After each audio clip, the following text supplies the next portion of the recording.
next level above this would be the actual direction finding equipment that, you know, all those movies that you'll see, as far as, you know, there he is, you know, go get him and all that good stuff.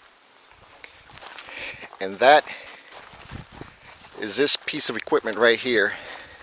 This is just a regular scanner, a wideband scanner made by EMCOMM. And the make of this is, it's an EMCOMM IC-R8500. And it's got all sorts of, you know, inputs here and computer whatever. Really good sensitive piece of equipment, and I'm not going to get into that. But anyway, and this in conjunction is interfaced with this direction finding equipment here by the company RDF out of Vancouver, Washington. RDF products. And the specific model of this is DFP-1000 Bravo. It's an older model because I remember using this like 10 years ago when I had problems like this in the past. And the guys from up north, they came down with this equipment. There's a specific team out there in our organization that are trained a bit better than I am in this. I'm pretty much self-taught in a way, and what do you call it, baptism by fire. But these guys, they have this equipment, and the team is spread out throughout the state. And when I have problems like this, if I can't handle this, that's who I call. But this unit was in the area office, so I was able to snag it. And this scope here, I can't turn it on because I don't have all the components to make this operational. That's why I resorted to the spectrum analyzer in the back there. But pretty much, there's the antenna array that you put on top of your vehicle. It'll go like right on top there. This is not a good spot right here because I'm sloping downwards, and that might skew my results.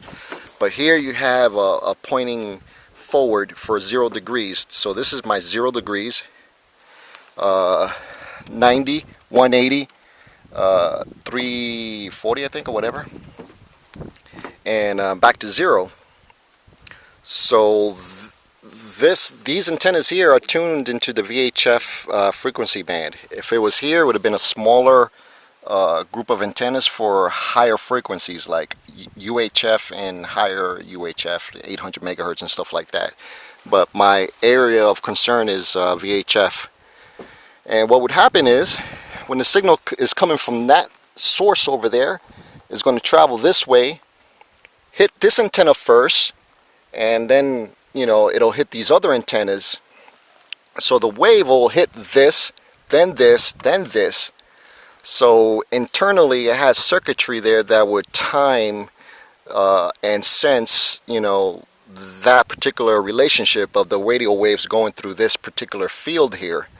So it'll know that, hey, it's coming from my 90 degrees or my 3 o'clock signal, 3 o'clock. If I turn my vehicle, signal 12 o'clock. If I turn my vehicle again, and so forth. You get the picture. And that will show on the screen here. This will be 0 degrees, or 12 o'clock, 3 o'clock, 6 o'clock, 9 o'clock. And there's a line that would actually point. It's going that way, this way, that way. And so this particular setup here is when you get close enough to the signal. Like right now I'm in the ballpark area over there. I'm going to triangulate on the map to see where it intersects, and then I'm going to drive down there. But here I could, all this trouble, like I have to stop and take this out and start pointing manually and stuff like that. This here is all automatic. It would just show me directly where it's coming from without having to stop. So I could track moving targets with this, basically. And it's a lot quicker and a little bit more precise than this equipment that you just seen so far. Though you could get false readings on this, so you have to be really experienced or know what you're looking at to kind of see what's going on here, or how to analyze the data that's coming in through the screen. There are many ways to get jacked up on this. So, you know, experience level, baptism by fire, like I said. So that is the upper tier of our direction finding capabilities. this equipment here, I'm sure is like 15 or 20 years old. I'm sure they got better, more accurate sort of what do you call it, precise equipment now that the federal government or the military or all those law enforcement agencies might have to track you down even quicker, faster, and more precise than what you see here.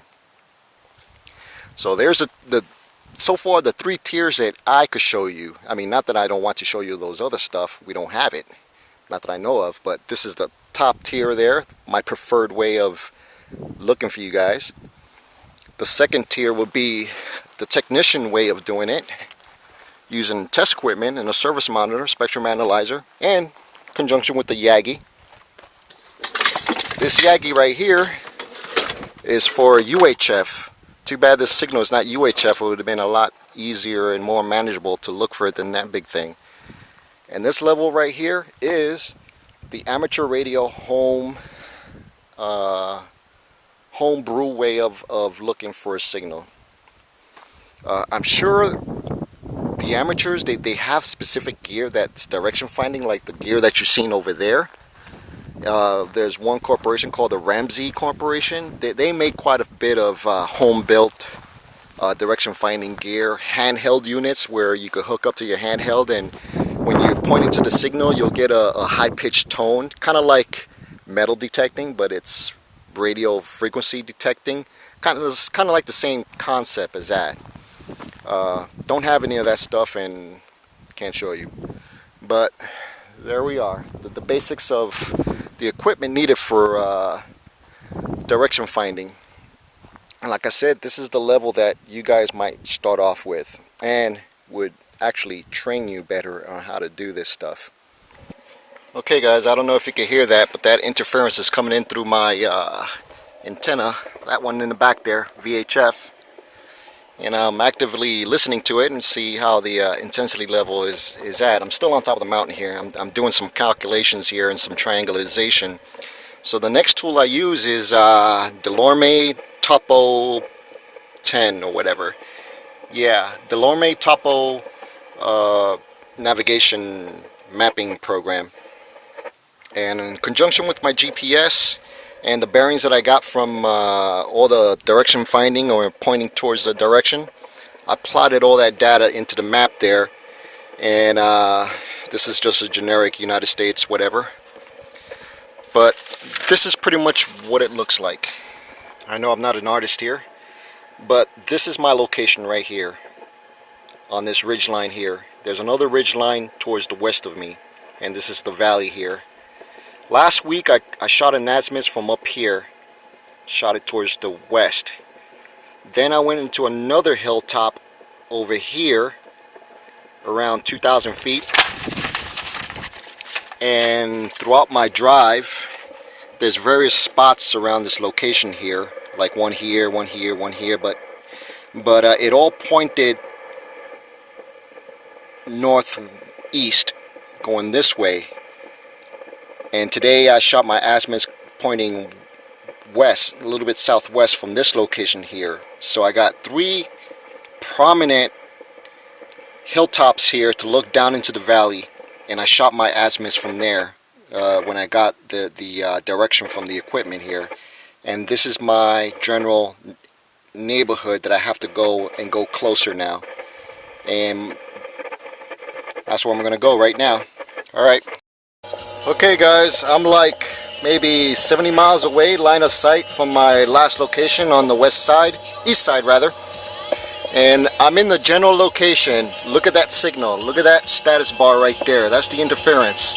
It is booming. And it's somewhere in this little ass town.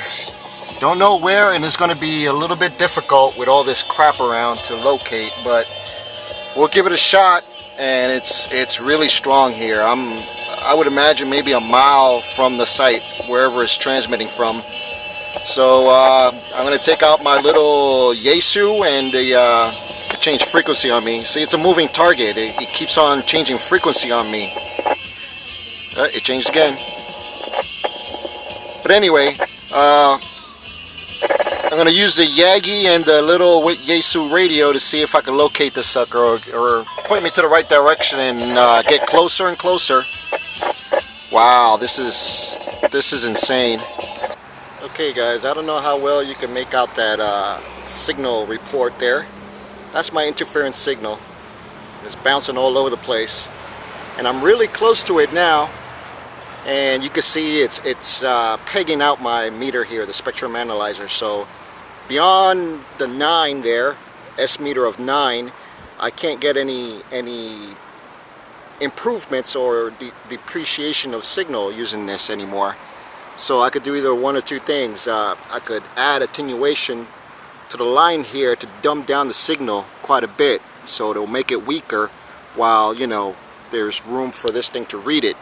Don't have to, because I have the spectrum analyzer over there to go ahead and let me know if it's increasing or decreasing. So that's one thing I would need is a attenuation device here to dumb down the signal coming into the radio, because right now the receiver is getting saturated. I'm so close to this thing, and it's over that way somewhere. On to the hunt. Okay guys, I think I found the source. It's either that building, that, what do you call it, solar panel complex there, or this plant. One of those two. So I'm going to get in between those two buildings there, those two facilities, and narrow down which one is my strongest signal. But it's definitely there. I was on the other side of that plant there, and it was pointing towards where I'm located now on this corner here. So it's in one of these two places. I found the culprit. Now it's time to kill it. Well, these guys is as curious as I am. Get that right there.